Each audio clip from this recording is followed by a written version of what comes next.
Hello, Internet. Welcome to episode 296 of the Assorted Calibers podcast. The Second Amendment podcast is a little bit for everyone. I'm Weer'd Beard, and tonight I am joined. She's the greatest hostess in the world. She's amazing. She smells mostly of roses. Erin Paulette. How you doing, Erin? Where did you pull that one from? Don't ask, and don't smell it. I'm doing all right. Although I am wondering, why is this podcast different from all other podcasts? Oh, yeah, because it's the reason why David wasn't in the pre-show. I'm not going to attempt the Hebrew. So, and yes, I know by the time this drops, it'll likely be over. But a happy Passover to all of our Jewish listeners. By the time the show drops, this will have passed over. Yes. Damn you for coming up with a better pun than I did. Well, yes, it is Passover. By the way, Erin, I realized as I was pulling out the random compliment that I come up with at the exact moment that everybody hears it, was I was realizing, what is that fragrance that you're wearing whenever we're all dressing up fancy for stuff? Oh gosh. Give me a minute, because we all know how good I am with names, right? Mm-hmm. Yes, it's called Weer'd Door by Elizabeth Arden. Aha. Well, I highly recommend it to anyone, no matter how you want to smell or how you want your significant other to smell. It's pretty. Oh, thank you very much. Well, hey, actually, apparently you were right. Because I don't remember if I've got the parfum or Eau de Toilette, but flowers are in both of them. And in the Eau de Parfum, which I think the one I have, it says a melange of florals, including freesia, red roses, and orchids. Oh, so. The freesia is dominant. Mm. That's definitely what's popping up. It's not roses, but I will say roses. Mm. Well, I mean, I'm just saying you're not wrong. That's right. And I'm saying you said Eau de Toilette, which always makes my middle school French Weer'd Beard go. I know what that means. Toilet water. you sprinkling that stuff from the toilet? So speaking of the toilet, how are you doing, Weird? How did you know? It's just a pretty good guess. I did stop up two of them today, and I don't necessarily. Well, one of them was definitely my fault. The other one may have been somebody else's fault that I just had to clean up. You just happened to just like make a toilet joke at the exact wrong day, Aaron. I'm doing all right though. Though check back with me tomorrow, because it's gonna be a bit of a hairy day because my daughter's going to get a cavity filled, and this is her first, and yeah, she's a bit nervous about it, and yeah, we'll see. And how old is she? She is 10. That's what I thought. That's a really good run for not having a cavity for 10 years. You know what? I'll tell her you said that. I will say that, and believe you me, a huge portion of this is genetic. I have no cavities. Oh, okay.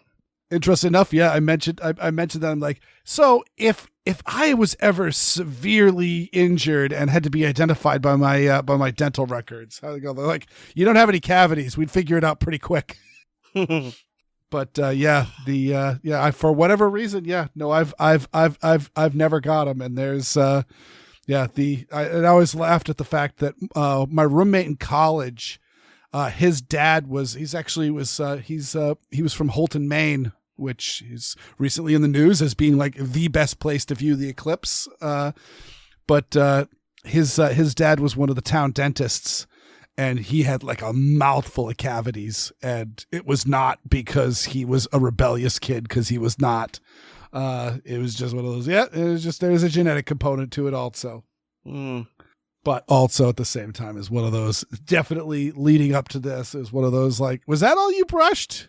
I did it fine, Dad. Driving home from the dentist. So you got a cavity. Remember all those times you told me you're doing fine? I think you knew better. So, speaking of knowing better, yeah, when... So last week we talked about, or maybe it was the week before, I don't remember. Time is very fluid for me these days. We talked about the highly suspicious ATF raid on the man who ran the Bill Clinton airport in Arkansas. And something has come to light. And I know that our listeners like me will be shocked, I say, to learn that, one, ATF policy is to have body cameras during raids like these, and two, the ATF SWAT team, I guess you could say. I don't know if they're technically SWAT, but we'll go with that.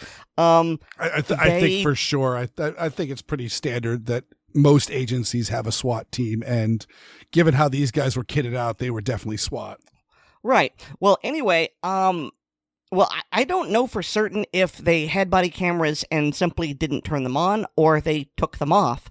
But the point being here is that ATF regulation is that these teams are supposed to have body cameras on and running, and gosh golly gee, they didn't have them in this very highly suspicious incident. And, you know, if they'd had the body cameras running, then they could have simply displayed the footage of the Mr. Malinowski shooting first, and then we would have seen that. Would have gone, well, okay, he shot at a federal agent. That kind of makes sense how this went down. But hey, without any camera, we have to take the ATF at its word, and we all know how trustworthy they are, and we know that they're going to investigate themselves and find that they did nothing wrong, because that's how they've operated for the past 20 years at the least. And, I'm very upset by this. Just so you know, the episode that we talked about, it was the April 1st episode, which was 292, and wow. Yeah. But what's actually even worse, and the more I've thought about it, the more angry I get, is we do have some video footage from the incident, and that is from Mr. Malinowski's Ring doorbell cam. And what we see is the jump out boys stacking up on his front porch with ballistic shields and rifles and all that stuff, and they apply tape to the camera.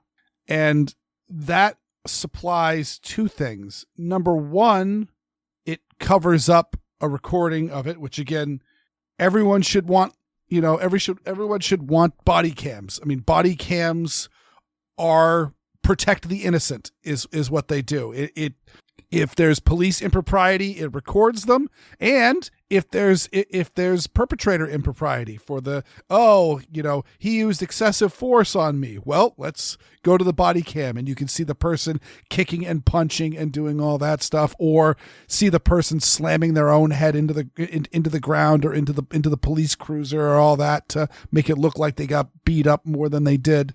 There's all sorts of instances where police have been exonerated by body cameras as well. And in this instance, they covered it up. Why? Like, why would they do that? But furthermore, putting tape over a Ring doorbell cam is a pretty common tactic for home invaders. So if by chance Mr. Malinowski was able to see the doorbell cam when he started hearing things and realized that it was not transmitting an image, that would lead him further suspicion that this was not a legal call, but in fact, this might have been a home invasion. And all I could think of when I was hearing this report, and Cam Edwards covered it on Cam and Company, all of the improprieties done with this was Matthew Bracken's Enemies Foreign and Domestic, where the villains in that one is a team of sociopathic ATF agents that are there to do damage and take glee in harming people and doing murders. And they're like cartoonishly horrible. I remember as reading it going, all right, yeah, these guys are going to be awesome when they get killed, but also at the same time, like how sick is the government to actually do this? And it's one of those like, okay, I get it. This, Matt Bracken wrote this after the Ruby Ridge and Waco shootings. And so he was pretty angry and upset with their conduct. But man, this just leads you to think about this. Like, this leads into the question of did in fact he shoot first, or did or did they shoot him first and then have him fire his, somebody fired his gun wearing gloves, possibly into one of those ballistic shields. I've been unable to find. I've heard they say that one of the officers suffered minor injuries from the shot, that there was only a single shot fired, and one of the officers suffered minor injuries, but no further details on what the nature of that injury was. Mm-hmm. Man, that, they could have, shot him at that and just, let's check out that Spalling. Are you okay? I mean, normally I would say that sounds too much like a conspiracy theory for my tastes, but given the very sketchy behavior of this team, I hate that that's plausible. Yeah, I mean, I can't. I really can't, but like super duper devil's advocate, I could see them, we didn't, we forgot to turn our body cams on, or we forgot to bring them, or they were at the shop. I don't know. There's no good explanation to why they couldn't bring them, but why would they cover up the doorbell cam? Especially since there's also no evidence from that they knocked and announced. They just stacked up, taped over the camera, and then forced the door open. Well, I mean, the only reason I can think of is that they didn't want the homeowner to know that they were about to make entry. I mean, you don't send a SWAT team to knock at the door. You send a SWAT team to kick the door down. Yes. Yeah, but at the same time, they did capture that, but it just, it's so dirty. It is so dirty. It is. And they could have been so much smarter about this. We covered the various options that the ATF could have taken, like arrest him at work. Mm-hmm. Or detain him, because there's the other like super sketchy thing is this guy's dead, but they didn't have an arrest warrant for him. They just wanted to examine his guns. He's not going to flush him down the toilet. Exactly.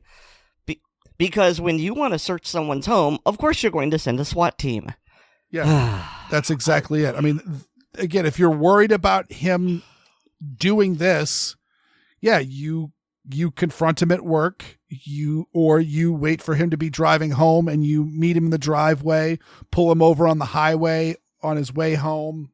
There's all sorts of ways that you can do that. I mean, and police are allowed to put tracking devices on cars. You could put a tracking device on his car. So if he decides to stop for flowers or all that, you guys can know where he is and intercept him so that he's just in a car and not that, or get him in the parking lot walking back from the airport. I guarantee he does not, since he was not a peace officer, he doesn't have exemption from the airport's gun-free zone rules. So he's likely disarmed the entire time. So maybe he's got a gun in his car or all of that. So arrest him when he's walking to his car at the end, or detain him and say, "Hello, sir, we have this search warrant for your house.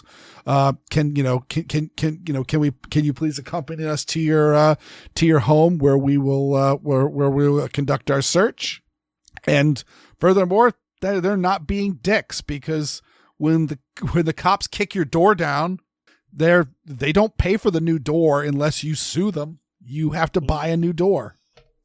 Well, the way this looks, it sure seems like there's going to be a wrongful death lawsuit, and unless there's some sort of exonerating evidence coming out that the ATF can provide, I think they're going to lose. And one of the things that really helps is that it's not just the family and the media that are making a stink about this, but you've got 2 senators and the state attorney general who have a problem with this. Now, I understand that the federal government has the resources to crush all this underfoot, but these politicians and the AG are sufficiently high profile that they can raise enough of a stink that I think it's more likely that the government will sacrifice some ATF agents. In other words, the person who okayed this raid will probably get away with it, but the people who executed it will be thrown under the bus, which is not full justice, but at least it's something. It's a flavor of justice. I hope you're right on that, Aaron. It's diet justice, just 1 calorie. Oh, I don't mean to sound flippant. This is how I deal with things that make me angry and I have no control over. I make dark jokes. Yeah, just if you haven't been following this case, go follow the link in the show notes. Go listen to Cam and Company on the episode covering this, and take your blood pressure medication before you do. Take somebody else's blood pressure medication before you listen to it, because it's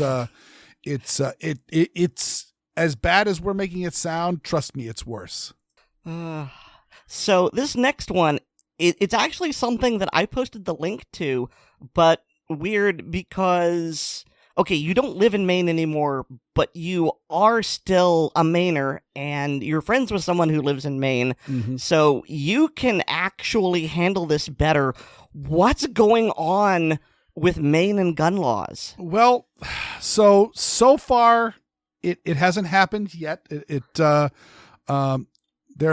were a little unclear in the in the news story, because they say, it passed Congress, and there's that little tricky thing in American language talking about congressional things, is that Congress can either mean the House of Representatives or it can mean the entire legislative branch.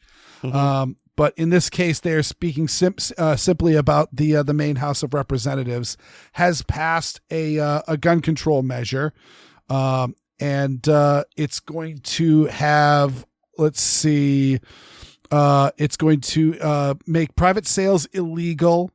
It's going to add a 72-hour waiting period on gun purchases, and they're going to make it a crime to sell to a prohibited person, which is already a federal crime. So they're going to make it more illegaler.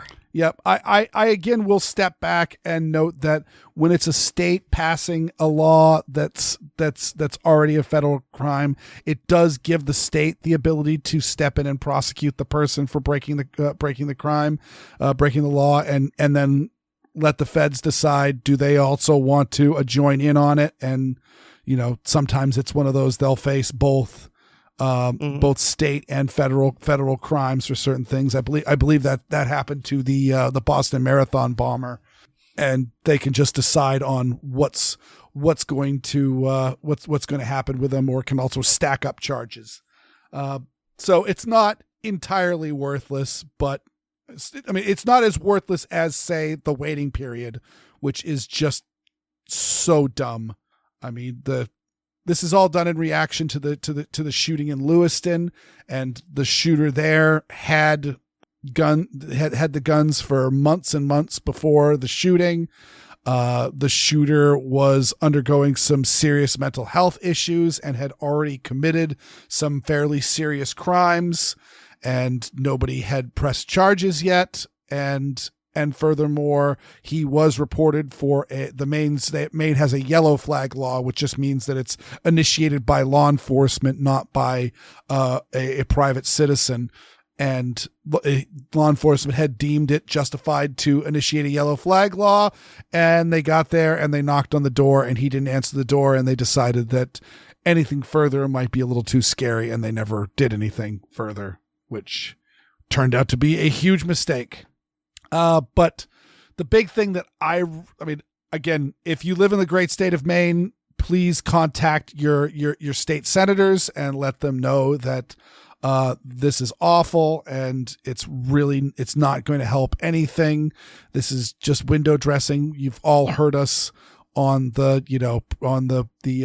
on background checks and waiting periods is just dumb. Again, I'll repeat it again. The first waiting periods existed not as a cool down period or any sort of gun control. It was simply because the background check was done through the mail. So it took days for it to make a round trip to, I think it was West Virginia was where it was being processed. Or it might've been Langley. But the 4473 needed to get mailed out to the FBI, physically checked by hand by an FBI agent against the background check information, and then mailed back with the appropriate response. And because of that, it took time, and so therefore it was required usually 5 days or something. And then when the instant check system came about, suddenly it was one of those, oh, you can just do it instantly. This is awesome.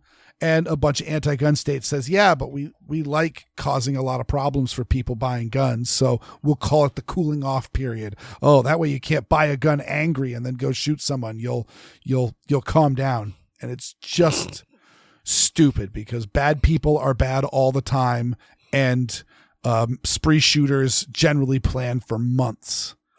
Yeah, because premeditated murders never happen. No, that's true. Yeah, it's just dumb. And then furthermore, you mentioned my friend in Maine, Ryan Machad of Handgun Radio. Ryan has got a pile of guns, which means he's already got enough he's got more guns than he's got hands.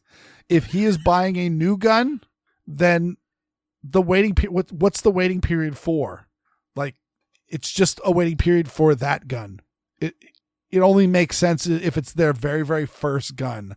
I guess you could make a devil's advocate argument for it, but it's still stupid. So yeah, this is awful. But also, I urge you to contact Governor Janet Mills, who is evidently spearheading this, which upsets me because, as I've said many, many times, Governor Janet Mills, she is a Democrat. She is a fairly liberal Democrat. She is not a dino, if you will, Democrat in name only. She very much stands for a lot of the principles, but she's been really, really good on guns. There's been several instances where assault weapons bans have been pushed by various Democrats in the legislature, and she has told them, no, we're not doing that. And they're not doing that here. But I was hoping that Bernie Sanders has already turned around and started, speaking out in favor of gun control. He used to be extremely strong on gun rights in Vermont. Vermont used to be, again, the most gun-friendly state in the union. New Hampshire beat them out when they went to permitless carry, and then they just went way backwards by putting in mag bans, and I think they did a waiting period or a background check thing. I forget what they did, but they passed a whole bunch of really stupid gun laws. And so I want to be nonpartisan on the Second Amendment. I want there to be lots of pro-gun Democrats out there because, again, this is a nonpartisan issue. If you are a Democrat, the right to keep and bear arms means just as much to you as it does to Republicans. And God damn it, Janet Mills, come on. I'm disappointed. I mean, usually you are very optimistic, so for that kind of rant, I think that really drives home just how bad this is. I mean, the bad part is I would normally be optimistic. My heart sunk when I saw that Janet Mills was spearheading this, because when I saw that, oh, okay, it hasn't been, it's not a passed law yet. I mean, mm-hmm. When you sent me that, it's one of those how come Ryan hasn't told me about this? Cause it's just working its way through the system. But I'm normally I was yeah, but Janet Mills isn't going to sign it. And then I saw that she was behind it. And so I don't know the makeup of the Senate. So I don't know where the votes are. So again, contact your senator. Let them know that you support the right to keep and bear arms, and that Maine is literally the safest state in the country, and that this it's earned that even after Governor LePage rolled back a ton of Maine's gun laws that were already pretty permissive, but they went permitless carry, and just everything's been really, really good in the state of Maine. And the idea of changing this again, the shooting in Lewiston was a failure of the system. It was police failing to enforce laws, people failing to report various things, and he was known to law enforcement. He was known to the military. We could have done something about this, and we chose not to because it was too hard. And by passing more laws, we're just slapping a Band-Aid on a gushing wound. And so I don't know if it's going to go through in the Senate, but if it does pass in the Senate, it does sound like Governor Mills will sign this into law, which is a problem. I mean, from what I read, it sounded like she was the one who asked the state legislature to pass these laws. That is correct. When she asked for laws to be passed, odds are really good that she's going to sign them into law. Mm-hmm. So, well, while we're on a down note, mm-hmm. let's step on over to this. So I have been making fun of the Safer Communities Act because I will have pointed out the fact that, yeah, well, what is it? What does it even do when Biden brags about being the first president in however many years to pass a federal gun control law? And I go, yeah, and what does it do? Because up until now, and possibly by the time you're listening to this, the full text of this will have been released, but it appears that one of the things in the Safer Communities Act is a thing on private sale of firearms and expanding essentially people acting as a federal firearms licensee. And the word on the street is that the magical term for now acting as a dealer is if you sell a gun, as in singular gun, for a profit, you will now be required to either go through an FFL or get your own federal firearms license, which for most people, if you live in a residential zoned house, you can't get a federal firearms license. It needs to be to a commercial property.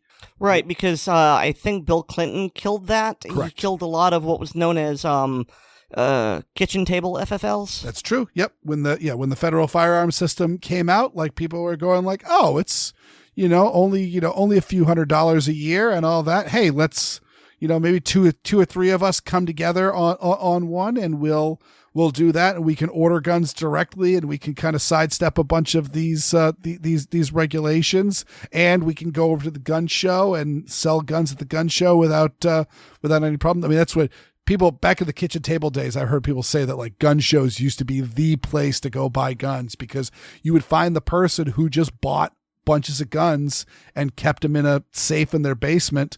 And then at the gun show, they'd pack them all up and drive them over. And they had day jobs. They were just there at the gun show because they liked going to the gun show, and they were selling guns for a little bit more than they paid for them. And you could get really, really good prices versus, your brick and mortar gun stores where they got rent to pay, or they've got a mortgage or property taxes to pay, and they probably have employees, and they may be paying employees while they're at the gun show because they're keeping the shop open. So yeah, whatever this isn't going to be good.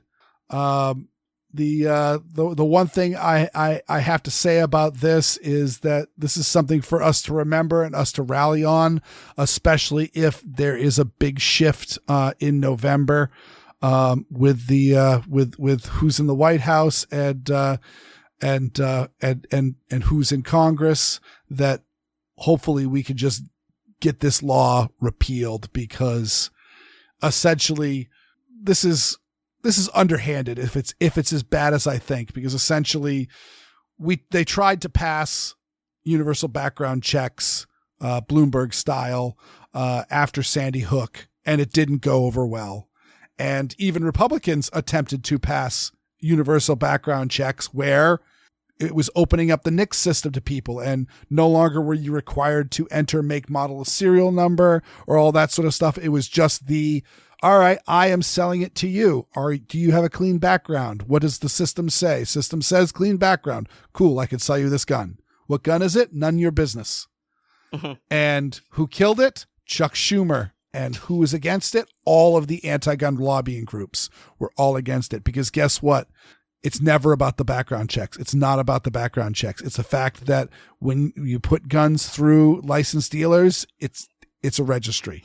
That's the reason why whenever there's a spree killing, you quickly find out. When I mentioned how long the Maine shooter had his gun, I don't remember the exact timeline, but it's out there because he bought his gun at an FFL, and so therefore it is registered, and the ATF was able to find it almost immediately. And so, yeah, this is no good. It's not going to be used to solve any crimes. It's not going to make it's definitely not going to make Maine any safer, because Maine is literally the safest. It'll probably make it worse, because that's what happens when you screw with something. And so, I'm sorry, I was talking about the Maine one, but yeah, it's bad. It's bad, and we need to repeal. And this is good reason to repeal the Safer Communities Act. Mm-hmm. All right, let's go up to the up note. Let's go to the up. Well, there's two up notes. One is the National Shooting Sports Foundation did a study, and everyone who's listening to this podcast already knows this, but it's good to hold up for the fence sitters and the people that are not Second Amendment supporters out there. But they found that essentially the vast majority of magazines in the world are all quote unquote high capacity. And this should come of like absolutely no surprise, because the number of like double stack pistols and modern rifles and all of that take, rifles, just a standard 30 round rifle magazine, the standard 15 or 17 round pistol magazine are just so common now. And then now with like the micro double stack pistol revolution, like everyone's getting like 10, 12, 15 round magazines that are fitting in itty bitty pistols. Mm-hmm. So just to throw some numbers, and for our first time listeners, we are talking about magazines that carry in excess of 10 rounds. Mm-hmm. And so the numbers here, they conservatively estimate 964 million detachable magazines. I'm rounding. And they estimate that at least 718 million of them exceed 10 rounds. So out of close to 1 billion magazines, conservative estimate, about 70% of them are over 10 rounds. Now, as I think it was Oddball who said, in common use shouldn't be the only defense, but it is a good first stop. And this definitely is that. Yeah. When not just the majority, but the vast majority, the plurality of magazines are over 10 rounds. We've definitely got in common use here. And it also adds the futility of the fact that like the California magazine ban that's currently being challenged is going after the grandfathering of magazines, because of course California's had a mag ban forever, and then now they've gone, well, but there's still people with high capacity magazines because they bought them before we had our mag ban, or they were in existence before our mag ban. So we're going and then there was the Freedom Week. Yeah, exactly. Well, that was what caused Freedom Week. But yeah, we're going to get rid of the grandfathering, so that guess what? It doesn't matter when it was made or how you acquired it. Any magazine that holds more than 10 rounds is going to be illegal. And so the idea that these, 718 million magazines plus, they're going to round up all of those is just nonsense. Like, this is just a don't comply and challenge it in the courts because it's illegal. We're going to make boxes with springs illegal. Mm-hmm. Good luck. Yep. Good luck with that.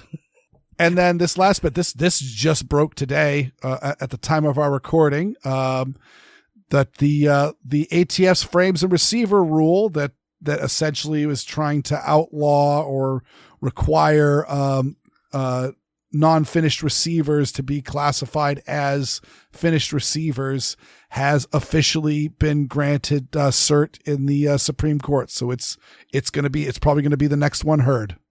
And I'm going to try to get a piece of that. I've already contacted Custis Morris and the fine lawyers at Michelle and Associates. Gonna see if we can get in on that. Yeah, the moment I saw that, I looked it up. I shot off an email. If you guys are filing an AC, I want a part of it. And I hope somebody goes on the fact that this is all just like speculative law too. Again, there was one of those hopes that when there was talk of when Joe Biden was talking about ghost guns, and ghost guns first really started becoming the boogeyman term du jour, I was hoping that it was going to be done through a congressional law, and much to the surprise of the anti-gunners, that actually might do good things for us. Because again, we talk about 80% lowers. There's no 80%. This is just not gun enough. And then the manufacturers submitted it to the ATF and said, is this not gun enough, or does this look like gun? And ATF either says gun or not gun. And if it's gun, then they make it a little less gun. And they just keep doing it until it's not enough gun for it to be gun. Because again, we know that like if the way the ATF defined it in their stupid little white paper, essentially Home Depot and Lowe's and any plumbing supply store is officially a gun shop. Mm-hmm. Because guess what? If a block of plastic that is roughly Glock shaped and that needs to have the magazine well milled out and the frame rails put in is considered now a firearm, then guess what? That piece of PVC you got there is a sten. So the reason I was chuckling while you were talking was because when you said gun or no gun, I immediately thought to a really bad type of game show like Deal or No Deal. Gun or no gun? What's the percentage on this receiver? And that tickled my funny bone. So that's why I was laughing, not about anything. Well, yes, about something you said. Or it's actually kind of like that ATF parody channel that hasn't been updating in like over a year. But they would often talk about, he would do the slideshows on the, okay, this here is a pistol. This here is a short barreled rifle. And this is, wait a second, what's the difference? I just get frustrated because the various rules are dumb. And the fact that most of them aren't even like codified into law. It's just ATF white papers that they change all the time. So yeah.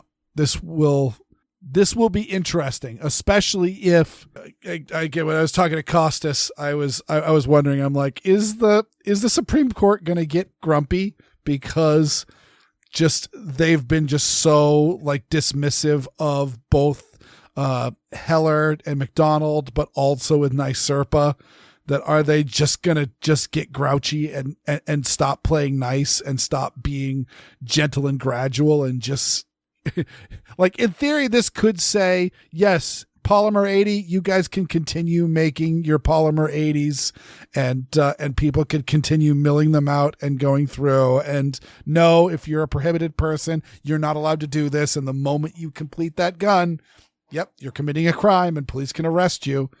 And instead, and go forward with that. But hopefully instead they go, no, ATF, you can't do this ever. You're not Congress. Stop making up the law, ATF. Chevron deference is evil and you need to die. Well, I can't remember the quote, but I think it was Costas who wrote the AC asking SCOTUS to grant cert.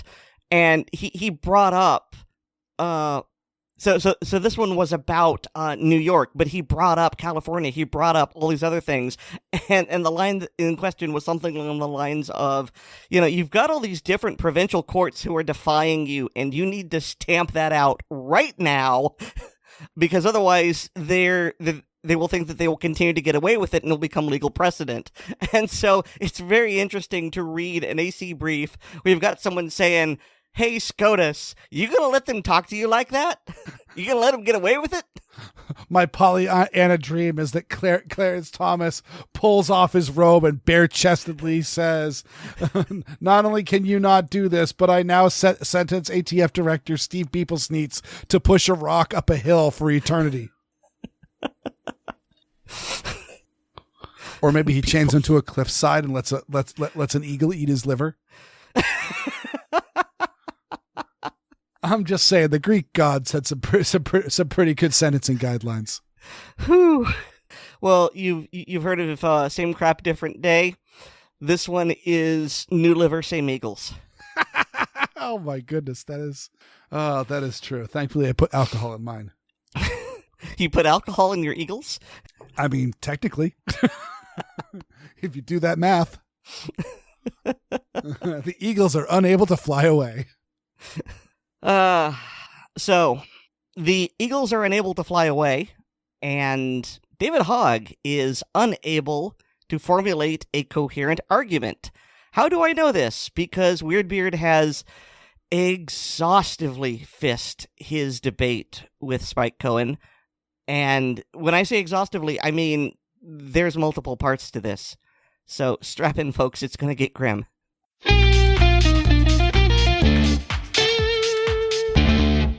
So you probably heard Aaron and I reporting on the debate between Spike Cohen and David Hogg at Dartmouth College.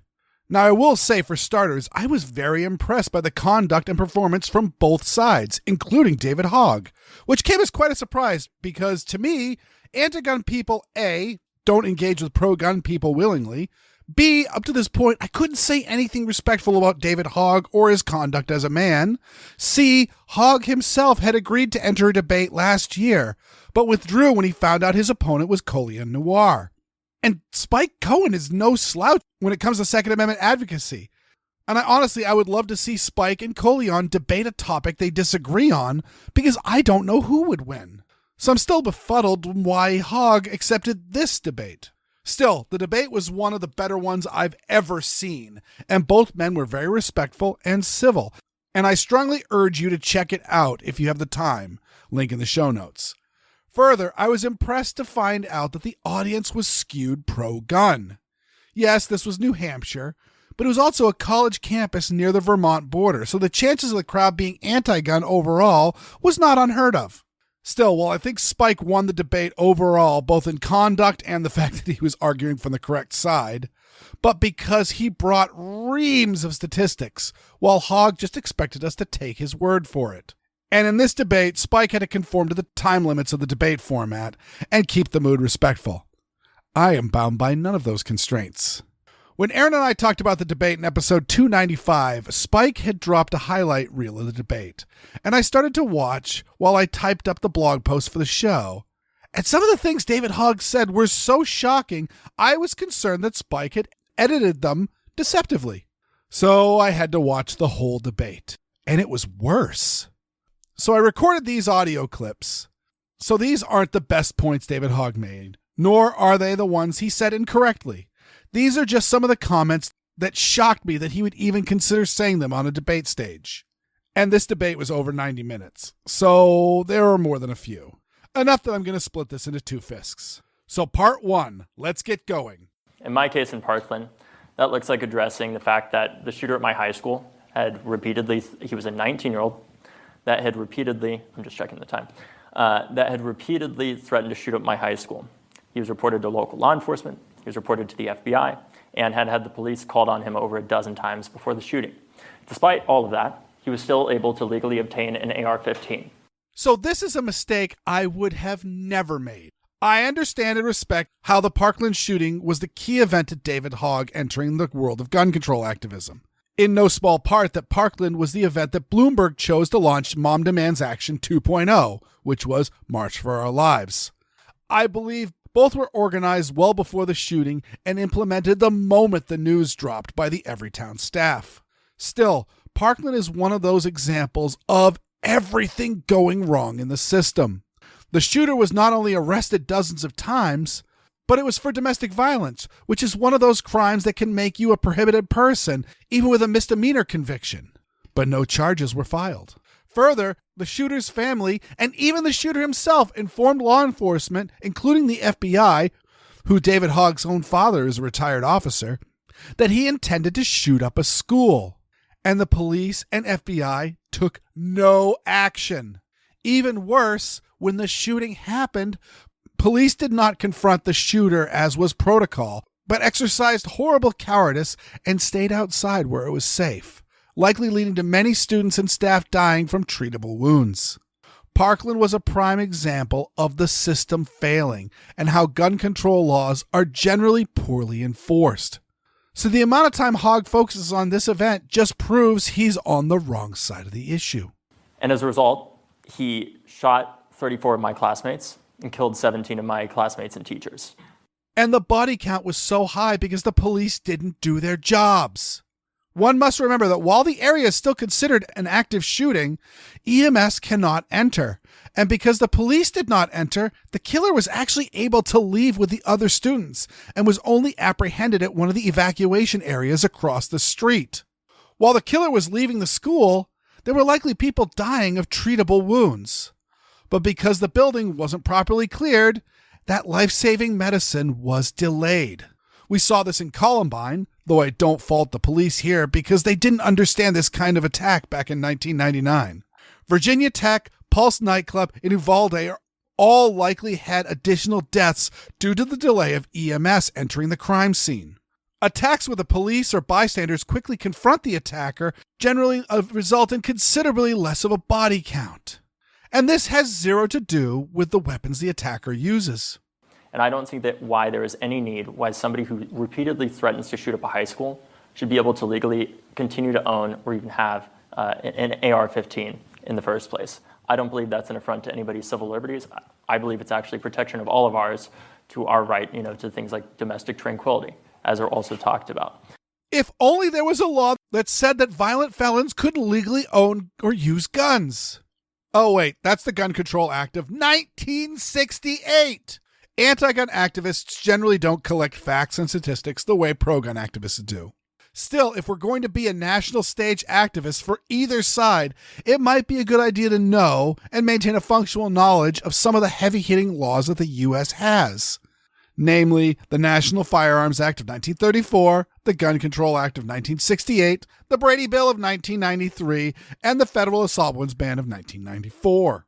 So many anti-gun talking points seem ignorant of these laws and what they do, and many modern gun control proposals are redundant to what these laws already do.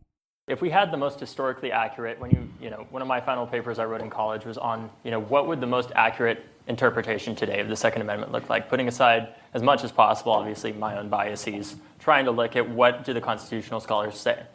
So in one of these cases, there's a great book called A Well-Regulated Militia that breaks down a lot of the laws that were around at the time of the founding of the country and what a well-regulated militia actually looked like. And basically the closest interpretation to what we would have today if we did have a Second Amendment that was as aligned as possible with what the founders wanted is not something I think that I would be happy with, and I also don't think it's something that Spike would be happy with. Because what it would mean is effectively every 18 to 45-year-old man, white man in particular in the United States, would be required or either provided an M16. And the federal government would be allowed to come into your house and ensure, without a warrant, that you actually have that firearm in the first place. I think none of us wants that to be the case. What? The only time an American was required to own a weapon was at a militia muster. I've never heard of either colonial governments or early American governments inspecting personal weapons in the home if they were suitable for military service. This is just insane that he said that. Further, our rights are always a choice. What's the first line of the Miranda warnings given before a suspect of a crime is questioned? You have the right to remain silent. This is the First Amendment. Just as confessing to a crime is not a violation of the Fifth Amendment, your First Amendment right means you can choose to speak or to remain silent. It'll never happen, but if somebody is ever arrested for not owning a military useful weapon, they will have excellent grounds to repeal this law under the Second Amendment. My dream scenario is not one where everybody has their guns taken away. It's one where we federalize Massachusetts state gun laws. And that's not necessarily going to prevent all gun violence. I'll be the first to admit that. But I believe it can lead to a substantial reduction in it. Spike notes that Maine, New Hampshire, and Vermont are the 3 safest states in America, and all have nearly unfettered gun laws. Well, hopefully Vermonters can undo the damage that was recently done. Not only is Massachusetts not the safest state in the country, but it has some of the worst gun laws. The worst part is Massachusetts has some of the worst gun laws, and less strict states like Connecticut and New Jersey have lower crime rates. By the way, Maryland is the number 18th safest state, and California is number 36. It's a hard sell turning the entire country into Massachusetts as far as guns go. We didn't even go that far in '94 with the assault weapons ban, and you saw how popular that was. It's even harder to sell when all those restrictions do not come with any improvement to public safety. Okay, anybody that's taken a basic statistics class knows that there are 3 types of lies: damn lies, and statistics. That's what I think that is. Okay. And let me explain why. Sorry, I have to, first of all, can I see that? Yeah, so yeah, I can understand the data that you're Yeah, and this has the what's cited there. So I need more time to look at this chart, obviously, but from my understanding based off of what Spike said, it's easy to understand that in a state like Vermont, people are going to own a lot more guns per person. But guess what? There's also less people in Vermont.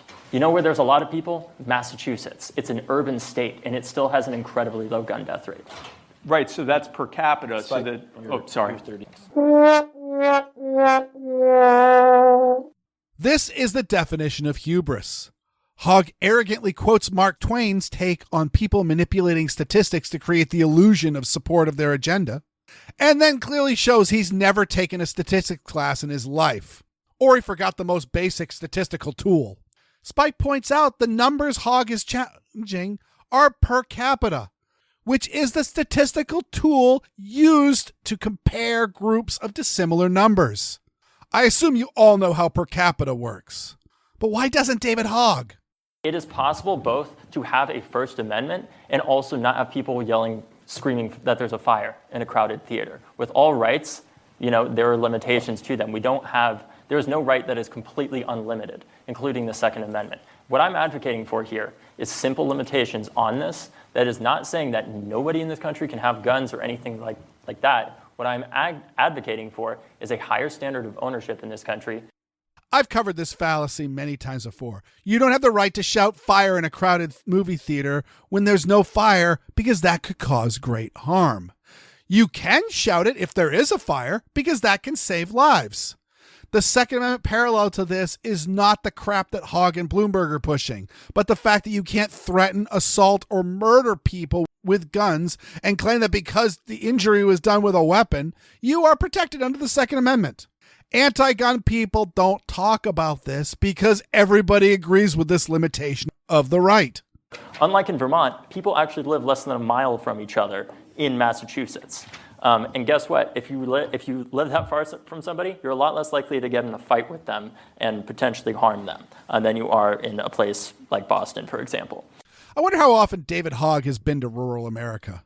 When you're driving through Vermont, you'll be driving through the Green Mountains and see nobody. Maybe an isolated farm, but then you'll enter a town and there'll be lots of houses, often right on top of each other. There might only be 200 people in the town, but they all live really close together. And then you'll start seeing bigger yards and farms. And then you'll be back to empty countryside. So yeah, neighbors living close is a real thing even in Vermont. Plus, even in dense urban areas, there are nice parts of town and there are bad parts of town. Proximity to neighbors is not that big of a factor.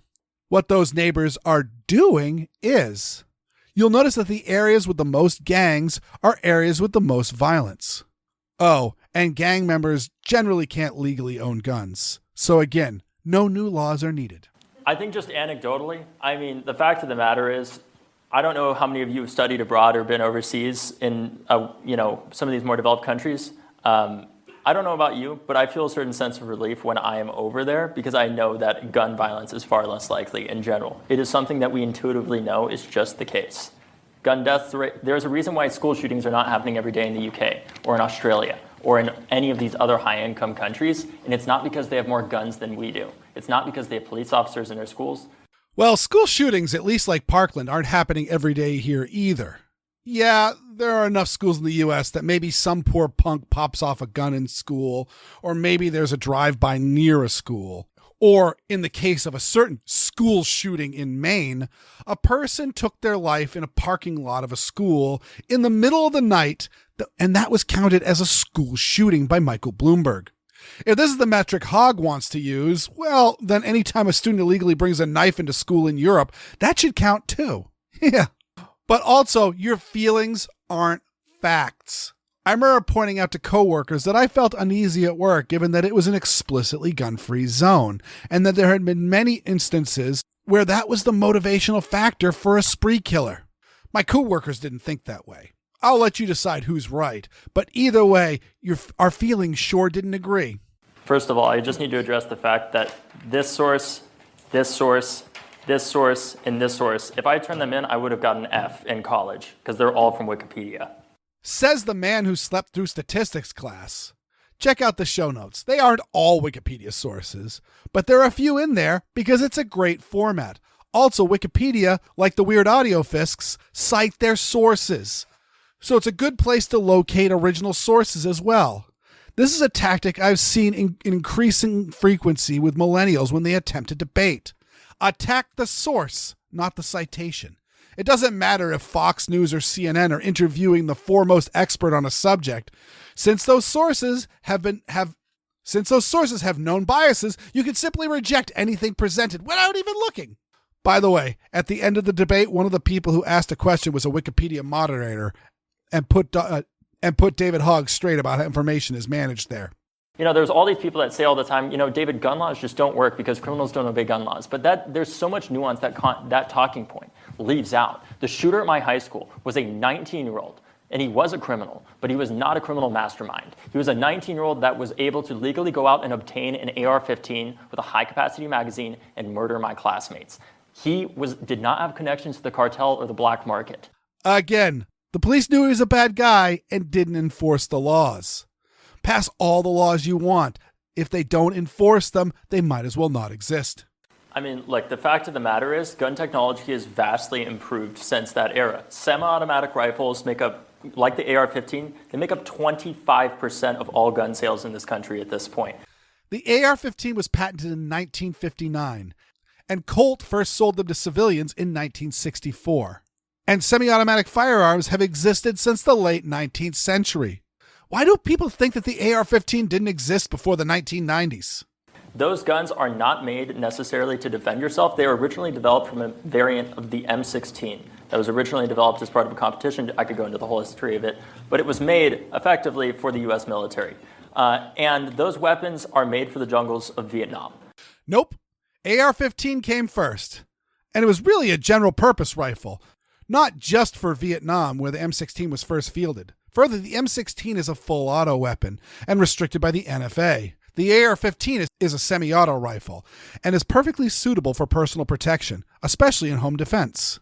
They are not made necessarily to defend yourself. And frankly, if you're defending yourself with a rifle from 1,000 feet away, unless you're in a place that's really, it is hard to imagine really any compelling argument to why that's the case. You just said the M16 was designed for jungle warfare. In jungles, the fighting is close up. This was one of the drawbacks with the M4 carbine in Iraq and Afghanistan. The engagement distances were so much longer in the deserts and mountains that the military was forced to dig M14 rifles out of mothballs and procure 7.62 M17 SCAR rifles for designated marksmen for those longer engagements. Hell, were there any 1,000-foot shots in your school? If the rifle was effective at killing students inside a school at close range, it can effectively kill bad people inside a home. With the passage of laws like Stand Your Ground, is more gun responsibility. It's more irresponsible salesmanship and gun ownership where people shoot first and ask questions later.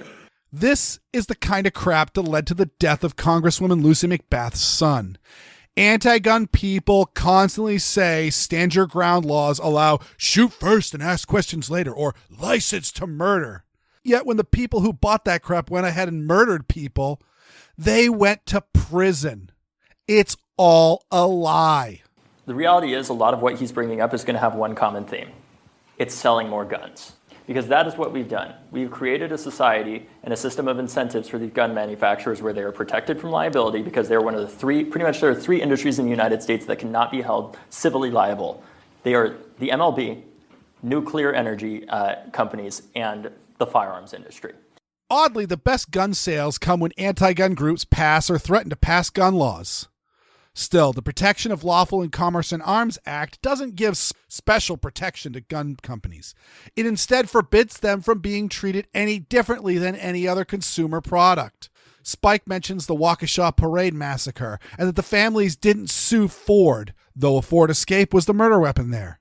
Victims of drunk driving don't get to sue beer makers for creating the alcohol improperly consumed. Remington should have never been sued by Sandy Hook, nor should have any gun company. Further, the anti-gun lawfare groups have never won a case. Either the case has been dismissed or the gun group settles, which is not an admission of guilt. Okay, we're going to cut it here. I'll save the rest of my clips for next time. Until then, those are your anti-gun talking points and a few rebuttals to combat them.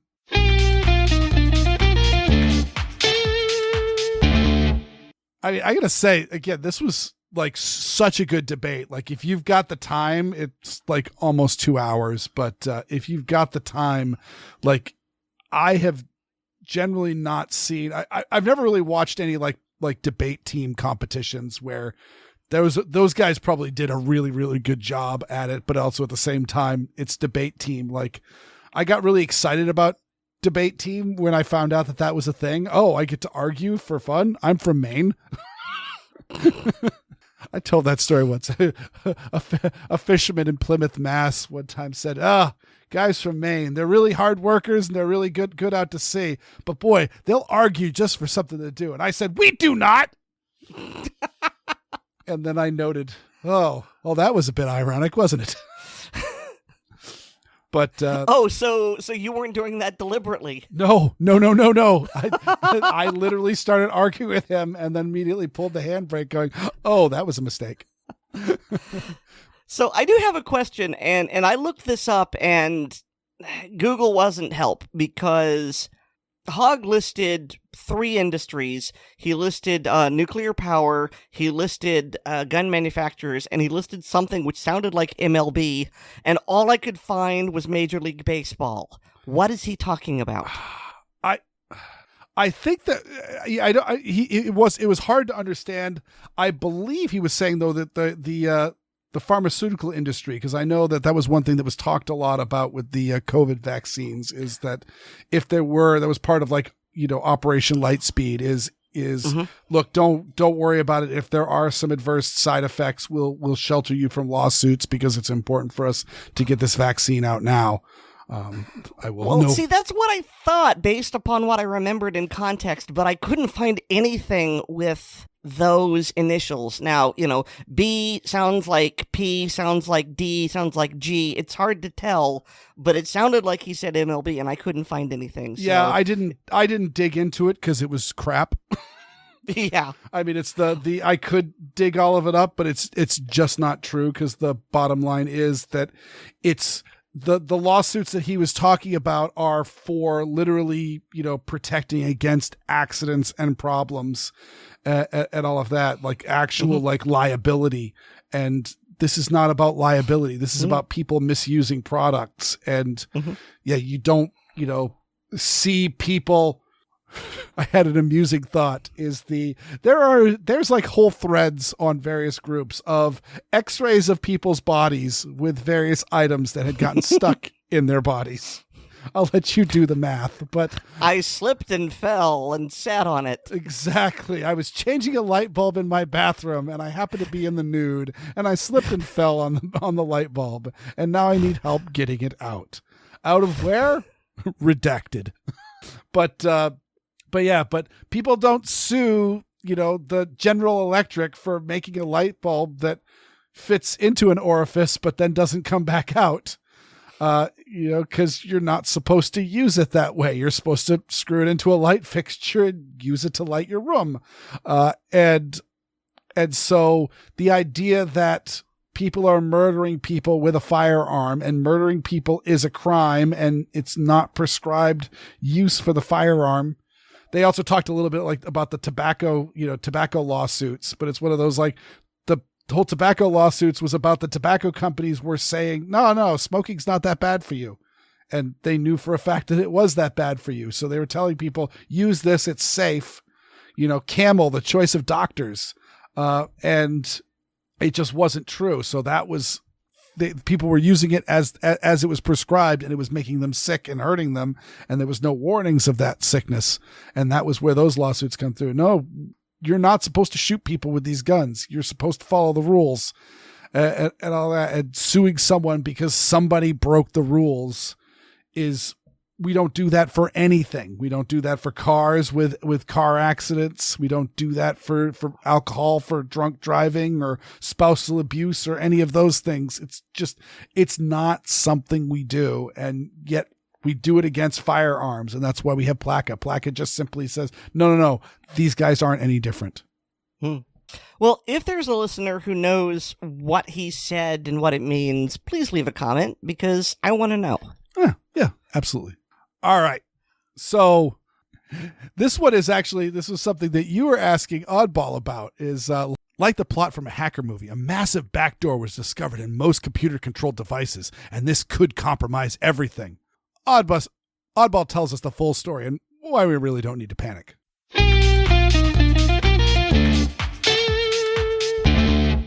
Welcome to Oddball's Corner Pocket.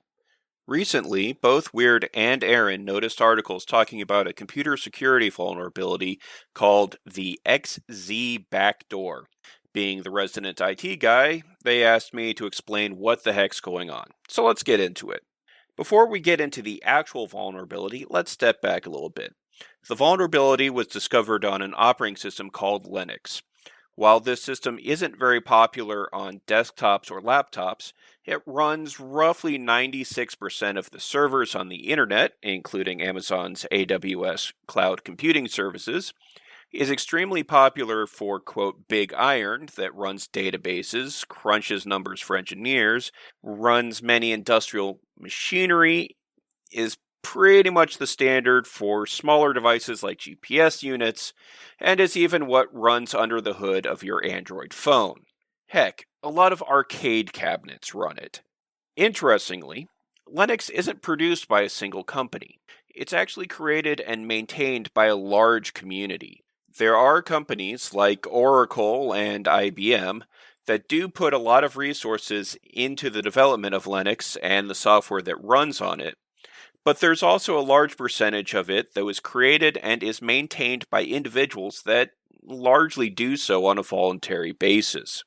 This means that while there are some versions known as distributions that require purchase or subscription, like IBM's Red Hat, most distributions are free for download. If you so wish, you can even obtain the source code for it, and if you know what you're doing, you can tweak the code to run better for your particular use case. This last bit is one of the big reasons why engineers, tinkerers, and companies that are creating dedicated devices use it. Incidentally, this is why Linux is either referred to as an open source or free open source software, OSS or FOSS. The end result is a very powerful system that can be scaled up to handle very powerful machines with many users, or shrunk down to run on very small devices that aren't particularly powerful, but are cheap or small physically. As an example, I would say that the minimum recommended specs for a Windows 11 machine is at least 16 gigabytes of RAM and 500 gigabytes of hard drive space. Microsoft claims that you can get away with 4 gigs of RAM and 64 gigs of space, but that's basically if you want to run the OS and not actually do anything else. Even then, I would expect it to be unstable in pretty short order. On the flip side, I'm regularly installing a full desktop environment with several programs, including a complete Office suite, on a Raspberry Pi with a mere 1 gigabyte of RAM and 32 gigabytes of storage space. Incidentally, if you have an older computer lying around that's not running very well under Windows, I highly recommend giving Linux a try. Mint Linux is a good distribution for new users and is easy to install. Using it is easy enough that that's what Ryan of Handgun Radio is using to record his podcast every week. Anyways, back to this XZ backdoor stuff. The issue has to do with a program called XZUtils. This is a compression program similar to WinZip that runs on most Linux systems. It also has some library files that are also used by a number of other programs. One of these programs is SSH. SSH is a command line remote access program that is pretty much the default way for people to remote into their systems. As you can imagine, when maintaining hundreds of computers, this is pretty much a requirement. On top of that, it's pretty standard for servers, monitoring equipment, fabricating robots, etc., to not have a monitor, keyboard, or mouse hooked up to them. So remoting into them is pretty standard. This XZUtils program had been maintained by a single person for a few years. A couple years ago, there were a number of folks that took notice and started to declare this a problem. A new person stepped forward and started helping out with bug fixes, and all seemed well.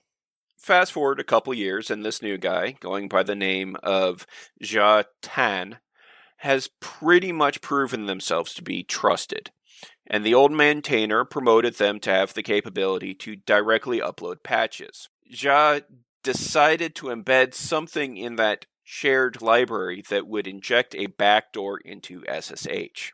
This backdoor would allow anyone with the proper shared key that was created by the developer at the time to run commands directly on the target computer. This is generally considered a very bad thing and shouldn't happen. Fortunately, a Microsoft engineer in his off time was working on a personal project and noticed that SSH was working a little slower than it should on his new Linux install. And by a little, I mean microseconds. After some digging and working with others online, they found the offending code, and the affected library was immediately dealt with. So, what should you do, dear listener? Well, that's the good news. If you're running Windows or Mac, this particular vulnerability isn't an issue for you. If you're running Linux, you were probably also never affected by it in the first place. The affected library was only included in some developmental releases of a few distributions. Granted, a couple of these distros are big players, namely Debian and Red Hat, and if it wasn't caught, it would have quickly been spread to most distros. But these developmental releases only had the backdoor for at most 3 weeks, as far as I can tell, between March 8th to the 28th. If you were running a previous version, or are running a version that was put out since March 28th, you're fine. And of course, a simple system update will take care of this security issue. You are updating your systems on a regular basis, right? To me, the big question is why it's been a big news story. After all, the general public would be shocked if they learned about all the fairly major security issues that are regularly found in computer systems, be they Mac, Windows, Linux, or some other system. In fact, since being asked for a segment on this subject from Weer'd and Aaron, a fairly similar vulnerability has been discovered in Palo Alto network brand firewalls, who are a fairly major player in the corporate security world. I think there's 2 reasons for this. First, this was a major issue with a popular FOSS system. It wouldn't be the first time that corporations decided to attack free open source software as insecure. Even though the commercial stuff has similar issues, and the open source stuff has a tendency to be more secure due to more people seeing the source code. Second is that this was a supply chain attack that took years to perform. There's evidence that a good percentage of the people that were complaining that only one guy was maintaining XZUtils and got him to accept Jia Tan's help were, in fact, sock puppets or fake accounts. The nature of the FOSS community being online and mostly interacting with each other through text chat means that Jatan might have actually been a group of people and not a single individual. There's a lot of speculation that this was actually an attack by a nation-state actor. Of course, the question of which one is up in the air. Just about every developed nation, very much including the US, has their own roster of hackers that would love to have a backdoor to every Linux box on the internet. And that always makes for a good story. Hope you found this informative, and I'm hoping I got all the details right. If you have any questions or comments, I'd love to continue this conversation on the ACP Facebook group. Of course, you can always read more of my thoughts at gunscarstech.com or email me at oddball@gunscarstech.com. I can also be heard regularly on Handgun Radio, and you should check out my wife's podcast, Meowcore, about heavy metal and cats. Until next time, have a good one.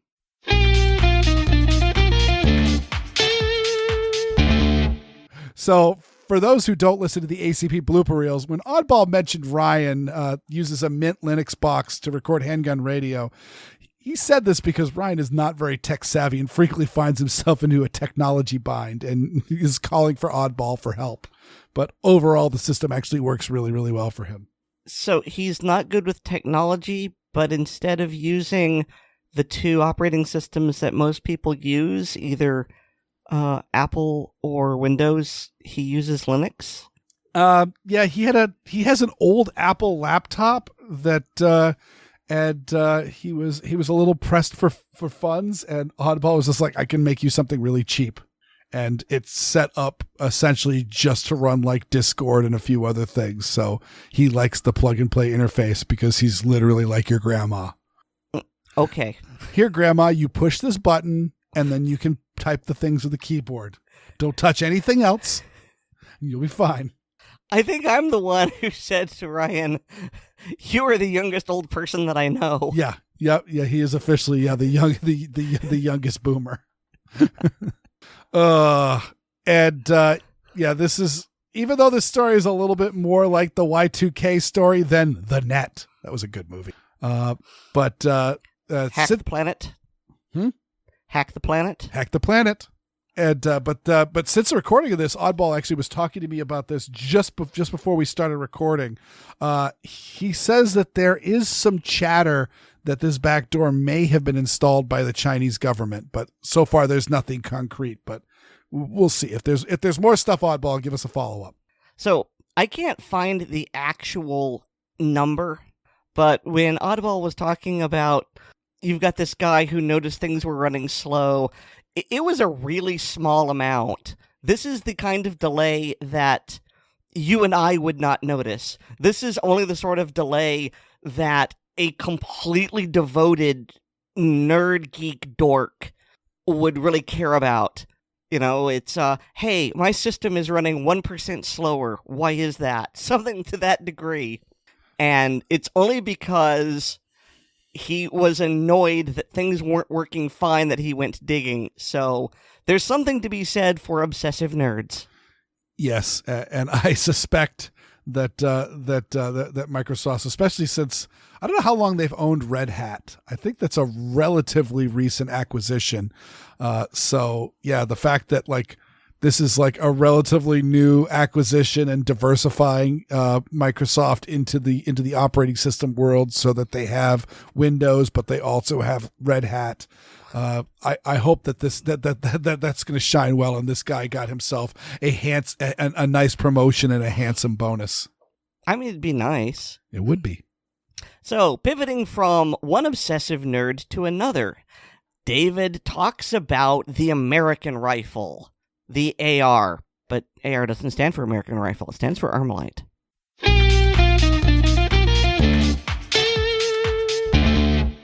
Hi, and welcome to Gun Lovers and Other Strangers. Not long ago, a friend asked me for information regarding the growth in demand for the AR-15 in its various forms by the gun-owning public in America. So in this segment, I'd like to talk about the rise in popularity of the AR family of firearms, or as they're more popularly known these days, America's rifle. First, a little history. In 1954, Fairchild Engine and Airplane Company decided to expand their business into the field of firearms design.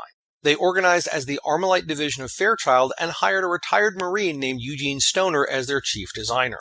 Gene brought with him an idea for a rotary bolt .308 Winchester auto-loading rifle. Armalite designated this design as the AR-3. This was a traditional-looking rifle in a fiberglass stock. The following year, Armalite unveiled the AR-10, first in .30-06, then in .308 Winchester. The AR-10 was an unprecedented rifle made up of a unique combination of features. Namely, the 8-lugged bolt adapted from Mel Johnson's design, a modified version of the simple and robust gas system from the Swedish Ljungman 42, and a straight stock layout similar to the German World War II STG-44. This was all combined in a two-piece receiver made of aluminum and a stock pistol grip and handguard made from fiberglass. Entering the trials for a new Army infantry rifle somewhat late, Armalite's submission didn't make a very good showing. On May 1, 1957, the Army adopted the T-44 as the M14. At the same time, the Infantry Board was looking ahead to a new concept, small caliber high velocity, or SHIV. In response to this study, Armalite scaled down the AR-10 to a version firing the popular .222 Remington sporting round. Gene Stoner demonstrated this version of the rifle before General Willard Wyman, who was so impressed that he requested 10 of the rifles be submitted for the Infantry Board SHIV trials scheduled for May 6, 1957, which was only 5 days after the official adoption of the M14 rifle. Armalite designated the .222 chambered rifle as the now familiar AR-15. After many ups and downs, including political quote-unquote sabotage, caliber changes, range and penetration requirement modifications, and a shift in manufacturer from Armalite to Colt, General Curtis LeMay recommended the rifle to replace the U.S. Air Force's aging M1 and M2 carbines. This purchase was finally approved in May 1962. The adoption of the Armalite design by the U.S. Air Force opened the door for the other U.S. services as well as friendly foreign militaries to do the same. The rest, as they say, is history. This is obviously a heavily abbreviated version of the long road from preliminary design to standard issue rifle. More information can be found in numerous places, but I highly recommend picking up a copy of The Black Rifle and The Black Rifle II by Stevens and Ezell for a deep dive into this history. With that background in place, I can now talk about the voyage from brand new infantry rifle to, arguably, the most popular rifle in America. From 1964, when it was initially released on the commercial market, to 1994, the AR really wasn't all that popular. Outside of a fairly small niche, many people either hadn't heard of it, other than maybe on the news, or they weren't interested in owning one. There were less than half a dozen commercial manufacturers during this time. The popularity of the AR boils down to a few main factors. In 1994, the federal government told Americans we couldn't own a relatively inexpensive, handy, lightweight, intermediate cartridge rifle. The gun-owning public responded the way we usually do in these situations and bought more of them. Lots more. Once enough of the shooting community got their hands on an AR, it was love at first shot for many of them. This caused demand to increase even more. When the federal ban ended in 2004, there were a huge number of manufacturers of both AR rifles and accessories. This was due in large part to the modular nature of the AR. A hobbyist could easily swap out parts or even assemble an entire rifle to fit their needs without much in the way of specialized tools or knowledge. I currently own 8 ARs and parts for at least one more.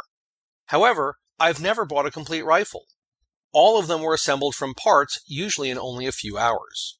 During the period of the federal ban, the AR became an American symbol of freedom and individualism. Entire shooting disciplines, such as 2-gun and 3-gun, had events developed around this rifle. Even more accessories and variants were introduced as well. Add to this the large number of soldiers who over the past several decades depended on similar-looking firearms while in the service. For many of them, when they mustered out to civilian life, they wanted a familiar rifle or carbine.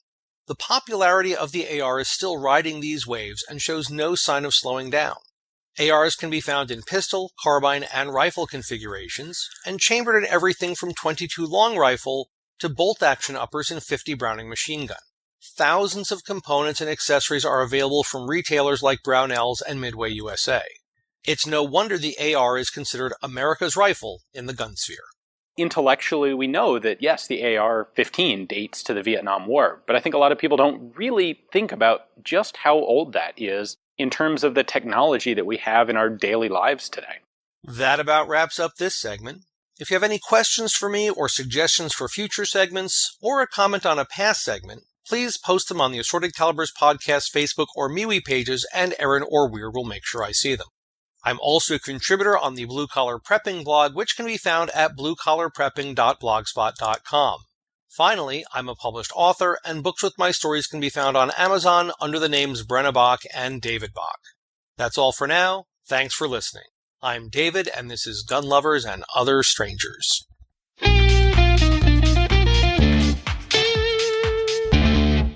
And I got to say, Aaron, I got to compliment you on that introduction, because so often, I think I even in the Wikipedia page for this, there was talk of the AR standing for Armalite rifle, but again, the AR-7. No. Is it the AR-8?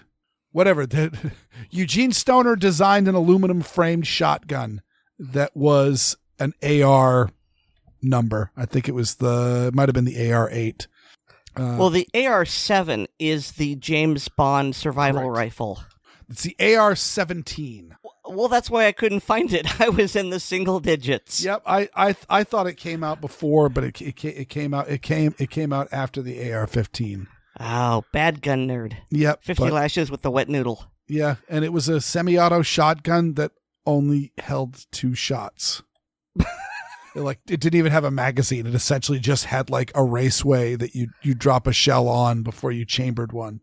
And also it was made of aluminum, so evidently it was very unpleasant to shoot. So why? I mean, was this just a proof of concept, or they thought people would go, ooh, and semi-auto shotgun? I think maybe he was doing it as, I think it was designed as a trap and skeet gun, and maybe for hunting, and a lot of waterfowl laws limit the capacity of a shotgun anyway. So I don't know. Well, yeah, but usually those capacities are limited to like 5 or 7 or something like that. No, for shotguns, 2. I believe it might be 3. Because it's again the waterfowl rules, like the federal waterfowl rules, are set up around double-barreled shotguns and making it competition worthy. But I am speaking way out of my knowledge base, but I know that it's a fairly small capacity. I mean, I agree. It's small capacity. My memory, which can't be trusted, I thought it would have been more than that, but I'm probably wrong. Well, you're thinking about most... Well, yes, I know that most shotgun tube magazines are small, but I also remember that in order to be hunting compliant, you've basically got to put a dowel in there to further restrict them. Correct. Yeah, and that's the funny thing. I remember my buddy was like, "Oh man, I just bought this Mossberg 500, but I can't load more than, I think it was 2 shells into the tube," and it was. And I'm like, okay, well, let's take it apart. And literally, it was a wooden dowel, like just a piece of wood. Mm-hmm. Let's see. Oh, I'm on. What is this? This is Ducks Unlimited. Using an unplugged shotgun. Shotguns must be plugged to prevent them from firing more than 3 rounds before reloading. So yes, so I believe that means that there can only be 2 in the. Yeah. Yes. 1 in the chamber, 2 in the magazine. So it is. So literally the Stoner one was a little under the standard, like, repeating shotgun as far as capacity goes, but not that far under. Also, another interesting, like, factoid that, like, I always like to rack my brain on is that most people are aware that the weapons trial that selected the M14 was between the M14 and the FNFAL. And obviously, as an FAL owner, an FAL lover, and someone who really doesn't much care for the M14/M1A, the FAL should have won out pretty handily. And honestly speaking, it should have won out handily just on the fact that the M14 was like the most disastrous service weapon we've ever had. It had the shortest service life, even shorter than the Krag Jorgensen. And But Well, also, there's also the fact that much of NATO had standardized not just caliber, not just ammunition, but they had standardized to that particular rifle. yes, that was the original statement, was that the original FALs were in, I think when they started off, the original FAL was in 8mm Kurtz, so the STG cartridge. So the FAL started off as an assault rifle per the standard definition, and then later it got upgraded to the, I want to say the British 280 round, and so it's really more on par with 7.62 NATO. And then the Americans essentially said, hey, if you standardize to this new intermediate cartridge that they were marketing, but of course the 7.62 NATO is essentially the exact same power as the 30-06 that they were loading into the M1 Garand, just in a smaller cartridge. If you standardize on this, then we'll standardize with the FAL. And then they reneged on it. But also the AR-10 was in this trial, and Armalite, in a little bit of a, I don't know why they were doing it, because it just seemed like a huge risk, and it was. They put an aluminum barrel on the AR-10 for the trial, and the aluminum barrel ruptured during shooting, and that knocked it out of the competition very, very early. And but I gotta wonder, like, if they had put a standard steel barrel on the AR-10, like, what would have gone forward? Because essentially, the M16 was the first gun to use the 5.56 NATO, and then other people started adopting the 5.56 NATO because the M16 was such a good platform, and the Russians adopted the 5.45 to imitate the 5.56 cartridge and all that. Like, if we had an AR-10, we certainly probably wouldn't have dumped it as fast as we dumped the M14. And would we have ever adopted the AR-15? It's an interesting thing to think about. Oh, also to tie back into the to the David Hogg debate, like, he made that comment about, like, oh, the modern guns are all semi-autos, and it's one of those, like, if you go all the way back to the AR-10, the AR-10 is like almost 70 years old. And, like, meanwhile, like, I was thinking back, like, in 2000, I didn't even own a cell phone. And I think I got my first cell phone, I think, in 2002. And I got my first, like, smartphone in 2009. Think about, like, just how much technology goes forward. And yet we've still got the AR-15, which is basically just a shrunk down AR-10. Like, this is nothing new, and this is nothing radical. It's just a very, very good, very, very mature design. Yeah, I mean, so mature, if this gun was a person, it would be past retirement age. Mm-hmm. It was designed in 1956. That would make it about 68 years old.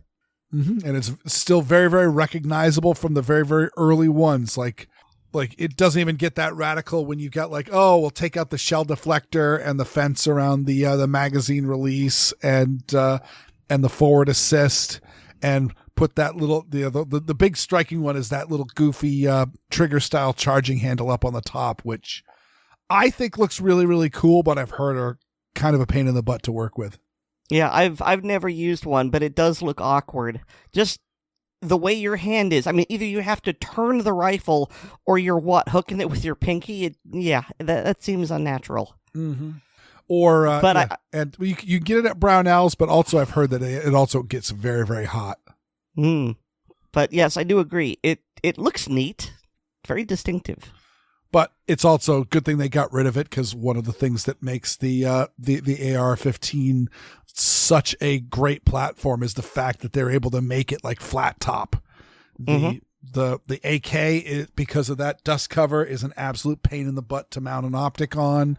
And the same thing with, again, I mentioned the FAL. I love the FAL to death, but it's got a dust cover just like an AK, and that is a real pain in the butt to mount an optic on. And I know, like, DSA makes a dust cover that has a rail on it, which is really, really cool for mounting an optic. But does that mean that I can I still take my my dust cover off when I'm cleaning the gun? Because it's kind of a pain in the butt to clean it with a dust cover on. I don't know. So weird. Who else are distinctive and neat? I mean, they are, each and every one of them are distinctive, and they are all very, very neat, and they are our listeners. That's right. I'm talking to you. Thank you so much for listening to this show. We really appreciate that, but we have to give a very special thanks to our supporters on Patreon. To be on Patreon, go to patreon.com/Assorted Podcast to sign up. Patreon's going to early release of the podcast with bonus content like the hilarious blooper reels, which is sometimes us telling funny stories and all that, but from this episode alone, you'll note that there'll be a bunch of bloopers because I done screwed some stuff up. The ACP Film Track, where we sit down and watch movies and have commentary, and the ACP Mag Dump. Also, please remember to rate us on Apple Podcasts, subscribe to us on the platform of your choice, and share the show with your friends, both online and off. I got a blog. It's weerdworlds.com. That's WEERD world.com. You can hear me weekly on Handgun Radio on the Firearms Radio Network. Oh, and I wrote an article for Blue Collar Prepping. Yes, you did. It's about sourdough. Sourdough as a prep. Mm-hmm. And you can find that and all the articles written not just by me, but by all of my Blue Collar Preppers by going to linktree/Aaron Paulette. That's linktree.ee/Aaron Paulette, all one word. And Blue Collar Prepping is actually there as part of my Linktree, so you can find that article and hundreds more. And thanks to Nate Spencer for our music. So, I'm not going to do our usual thing because tonight is special and because this is cute and funny. What shall we do with the middle matzah? What shall we do with the middle matzah? What shall we do with the middle matzah? Early in the Seder. Hide it away, it's the Afikomen. Hide it away, it's the Afikomen. Hide it away, it's the Afikomen. Early in the Seder. Good night, everyone. Good night.